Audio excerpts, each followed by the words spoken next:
আউযু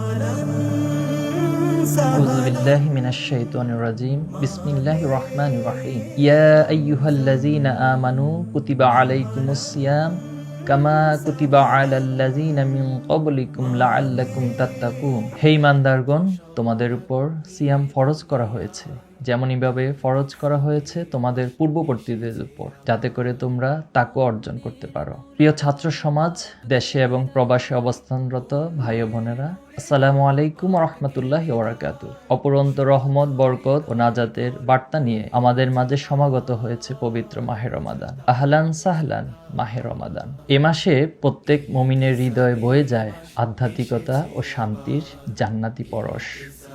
এ মাসে মহান রবের পক্ষ থেকে জাহান্নামের দরজা বন্ধ করে খুলে দেয়া হয় জান্নাতের সবকটি দরজা। রমাদান হলো কোরআন নাজিলের মাস, বদরের মাস, কদরের মাস।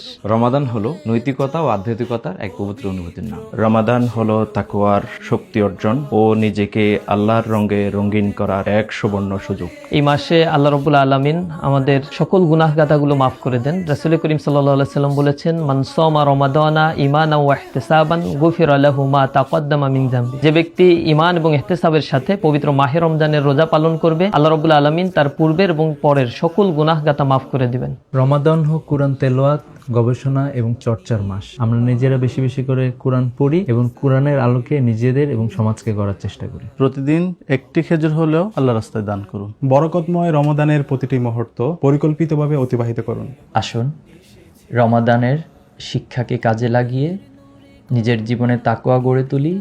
ব্যক্তির পাশাপাশি পরিবার, সমাজ, রাষ্ট্রে তাকওয়ার সুন্দর পরিবেশ গড়ে তুলি। এবারের রমাদান হোক আমাদের জীবনের শ্রেষ্ঠ রমাদান। আমিন। আসসালামু আলাইকুম ওয়া রাহমাতুল্লাহি ওয়া বারাকাতুহু। এসেছে আবার।